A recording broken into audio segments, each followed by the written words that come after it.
সুধাকণ্ঠৰ অমৰ সৃষ্টিৰাজি চৰ্চাৰে মৰিয়নি সমজিলাৰ কানু পুখুৰীত 14 সংখ্যক মৃত্যু দিৱস উদযাপন। আজি সুধাকণ্ঠ ডক্টৰ ভূপেন হাজৰিকাৰ 14 সংখ্যক মৃত্যু তিথি। সমগ্ৰ ৰাজ্যতে অসম চৰকাৰৰ সাংস্কৃতিক পৰিক্ৰমা বিভাগৰ উদ্যোগত উলহ মালহেৰে উদযাপন কৰা হৈছে এই ভাৰতৰত্নগৰাকীৰ মৃত্যু দিৱস। ৰাজ্যৰ অন্যান্য প্ৰান্তৰ লগতে মৰিয়নি সমজিলা প্ৰশাসনৰ সহযোগত কানু পুখুৰীত কেন্দ্ৰীয়ভাৱে উদযাপন কৰিছে এই দিৱস। মৰিয়নি সমজিলা আয়ুক্ত অভিজিত গগৈয়ে আদৰণি ভাষণ আগবঢ়োৱা এই অনুষ্ঠানত মৰিয়নি সমষ্টিৰ বিধায়ক ৰূপজ্যোতি কুৰ্মী উপস্থিত থাকি সুধাকণ্ঠৰ প্ৰতিচ্ছবিত ধূপ বন্তি জ্বলাই পুষ্পাঞ্জলি অৰ্পণ কৰে আৰু সুধাকণ্ঠৰ অমৰ সৃষ্টিৰাজি শ্ৰদ্ধাৰে স্মৰণ কৰে। উক্ত অনুষ্ঠানতে সমষ্টিৰ অন্তৰ্গত কেইবাখনো বিদ্যালয় মহাবিদ্যালয়ৰ ছাত্ৰ-ছাত্ৰীয়ে ভূপেন হাজৰিকাৰ কেইবাটাও চিৰস্মৰণীয় গীত পৰিৱেশন কৰি অনুষ্ঠানটি জীপাল কৰি তোলে। এই অনুষ্ঠানটিৰ শেষত উপস্থিত সকলোৱে ডক্টৰ ভূপেন হাজৰিকাৰ মানুহে মানুহৰ বাবে চিৰসেউজ গীতটি পৰিৱেশন কৰি অনুষ্ঠানটিৰ সফল সমাপ্তি ঘটায়।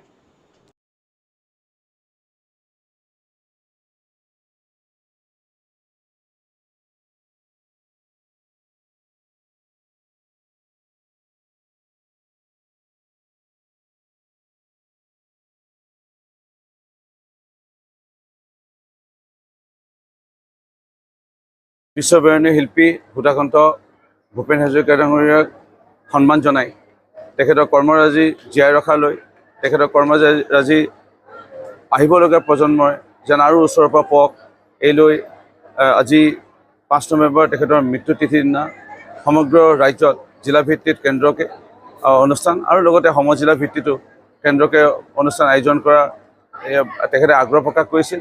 মৰিয়নি সমষ্টিৰ সমজিলাৰ আমি কানু পুখুৰী এই মধ্যংগী বিদ্যালয় খেলপথাৰ আমি ইয়াত আজি আয়োজন কৰিলোঁ। বিদ্যালয়সমূহৰ ছাত্ৰ ছাত্ৰী ইয়াৰ উপৰিও স্থানীয় ৰাইজ পঞ্চায়তৰ প্ৰতিনিধি সকলো ইয়াত উপস্থিত আছিল। আমাৰ গীত মাত তেখেতৰ চৰ্চা কৰা হ'ল। সুধাকণ্ঠ ভূপেন হাজৰিকা ডাঙৰীয়া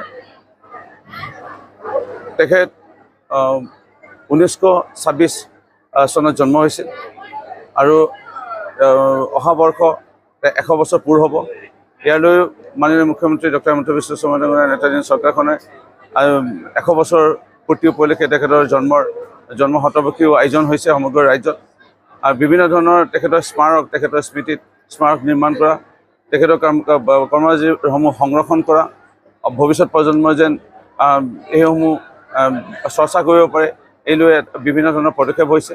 মোৰ দৃঢ় বিশ্বাস আমাৰ ভাৰতৰত্নৰে উপনীত সুধাকণ্ঠ ভূপেন হাজৰিকা ডাঙৰীয়াৰ আজি এই মৃত্যু তিথিৰ দিনা আমি গভীৰ শ্ৰদ্ধাঞ্জলি মহান শিল্পীগৰাকীক আমি অৰ্পণ কৰিছোঁ আৰু সমগ্ৰ ৰাজ্যই তেখেতক অৰ্পণ কৰিছে আৰু মোৰ বিশ্বাস তেখেতৰ আশীৰ্বাদ অসমৰ লগত থাকিব, আমাৰ ৰাইজৰ লগত থাকিব।